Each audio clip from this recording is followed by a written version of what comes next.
Hey, I thought you might be interested in what my journey looked like now that I've been through 24 years of franchise ownership. Stick around for part one. Come along for the ride with me. This is the Franchise Pitfalls and Profit Show. Each week, we bring you the challenges and triumphs of being in the franchise development and consulting business. The things you need to make money faster. And now your host, one of the most successful franchise developers in North America, Don Shin. Hey, I thought you might be interested in how I got into franchising, how I got into business for myself. Come along on the journey with me, and we'll go back 24 years and start to share some of the details. And I'm doing this because I want you to learn from what I went through. So if you're considering owning a franchise yourself, if you're considering starting a business through franchise ownership, I want you to experience what I experienced. I want you to learn from it. But if you're on the other side of the equation, if you're helping people into franchising for as your career, if you're a franchise broker, or if you're a fran dev rep for a franchisor, or if you're an emerging brand founder that's helping people into your system, I want you to see what someone that's gone through it very successfully now, and 24 years later, I want you to see where it all started, and I wanted you all to learn from what I went through. So I'm going to start with my background. I think that's what I'm going to do as part one. And I wanted you to know that I think there's two big pieces to someone making a big career change like this. And one is going to be negative influences, dissatisfaction, if you will. And I think the second one is going to be the future looking. You could call it your vision. You could call it people's dreams and objectives and their hopes for doing something like that. And I want you to know that, I had just finally had it with the corporate life. I had a tremendous career. I moved very, very quickly up the corporate ladder in the structure of a Fortune 250 size company. And it was a great ride. But in the last year to 15 months, we had gone through a hostile takeover. My position had been eliminated. I got absorbed and bounced around. Every quarter I had a different leader, a different manager. And quite frankly, I was better than that. And while we had moved 7 times in 19 years, most of them were without children or with very, very little young children. And we didn't have to deal with schooling and a lot of those kinds of things until the last move or so. But I also saw that in order to continue to advance my career, even with somebody else, with another company, and I had 2 great offers, but both of them also required another move. And so we were just done with upsetting our lives, and we didn't want to upset our children's school changes. And there was just nothing locally for me to advance my career, make the same kind of monies that I was making, unless I looked at something unique to do. And that to me was business ownership through franchising. Now, I keep saying through franchising. What I originally started to do was to look at business ownership. And interestingly enough, I said, I don't have a clue what I could own and run. I had tremendous confidence that I would be good at whatever I did, but where do I start? What do I do? So I actually engaged for several months with a career coach. And today there's all kinds of different coaches, and there's a lot of help in franchising. Back then I had no idea there, and I don't even know if there were franchise consultants or career coaches through franchising or not. But I certainly just went kind of a more traditional route with a career coach.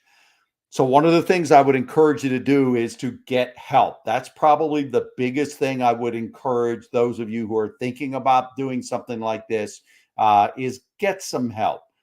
Don't go it alone. This is one of the biggest 3 decisions you'll make in your life. So don't go it alone. Get some help. And the piece of that help is do assessments. Some of these you can do yourself online. There's what is it, Strength Finder, and there's DISC, and there's Briggs Myers or Myers Briggs. I never remember which one gets first billing. But you want to do some assessments. You want to do some reflection. You want to look at yourself in the mirror and see exactly who you are, what you like to do, to just help you have more confidence in doing something different and really stepping out. Again, I knew that I'd be good at whatever I did. And I don't mean that to be arrogant or cocky, but I just had great confidence I could do. I would have the drive and the ambition and a lot of skill sets to be good at whatever I chose to do. But I also candidly, as I said earlier, I didn't know what business I would like to do. I didn't know how to start it. This is what amazes me at people who start businesses, because I think often when we're starting a business, we fail to recognize the structure that's already in that business. And I have a video on our website that talks about talks very specifically about an example of imagine if you needed a car to get to work to make money, but you had to build that car while you're also going to work and making money. And you could get the engine to run, and maybe you had to stand there and drive, and maybe it didn't have a roof over it, but for a few days, and while it wasn't raining, that was okay. So then you installed the seat and use something to cover the engine, but you still didn't have a roof over your head, so you drove to work a couple of times in the rain. So starting a business yourself is like you need to. Most cases, people need to make money while they're getting this business organized, and so that's why I knew that I couldn't set up a business on my own, and so I knew I needed the help of a franchise model. And that's what's so terrific about franchising. You get all the support. The other big thing is I was coming from a Fortune 250 company. When I had a problem, I called somebody for help. When I needed training in an area of the business that I didn't have, I went and got training. I got tremendous training. We had a 3-month training program to make me a sales engineer so that I could learn the technical aspects of the company that I was working for. These are the kinds of things you get when you start a business through franchising. You get the training. When you need some help, you've got people to call. So I knew I needed a franchise. I didn't know anything about franchise consulting. So I got to tell you, the second component or the component of making a career change is that help into bridging you into franchising as a way to do that. So there were no franchise consultants around. I was kind of winging it. I was done with the career coach because she didn't know anything about franchising, and so I got help, and it was good to a point. But today, if you, like me, were saying, I definitely need a franchise, but I don't know how to go about investigating a franchise. Most franchise consultants are also now career coaches as well. At least our company does that. We do assessments. We have questionnaires and interviews. We do a lot with you to determine what's a good type of franchise, what's a good industry for you to be in, and what's specific franchises in those industries. Get advice, so get help in the early stages, and get advice as to how to transition into what type of business, and investigate part of that investigation, if you are going to go the route of franchising. And I encourage anybody like me, if it was their very first franchise, I encourage you to educate yourself. And you can do that in different ways, but you can do that through getting that help someone that has the relationships in franchising to be able to help you. I encourage you, if you go down that road and you are looking at franchises, I would encourage you to investigate more than just one. This is not, I did not do this. So learn from one of my mistakes. I got lucky. I got into a great franchise. I did a lot of healthy due diligence.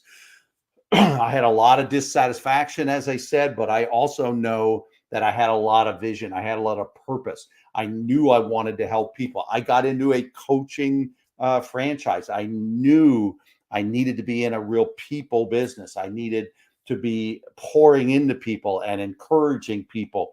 And I knew I wanted to change lives. I knew I wanted to not just impact my community, I wanted to impact my state. So I knew all of these things. But one of the mistakes I made that I would encourage you not to do is to don't just get enamored with a single franchise. You want to have comparisons. You want to look at different things.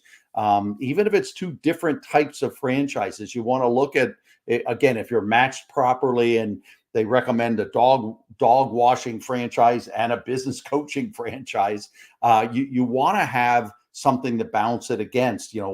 What are good royalty rates and what are fair franchise fees and all types of things. But if you get siloed into one thing, I just always believe that you just won't be 100% sure that it's really the right thing for me. I was blessed. I was fortunate. Again, I had a lot of dissatisfaction, but I also had a lot of vision and drive and purpose moving in this direction. So I was blessed and I was fortunate to do it. But I would encourage you, again, get some help, take assessments. If you're going the franchise route, get help in bridging you into that arena. Again, just don't go it alone. So this is part one. I hope this was helpful to you. Stick around because I'm going to go ahead and do another episode telling you more about the next phase, the due diligence phase of buying a franchise.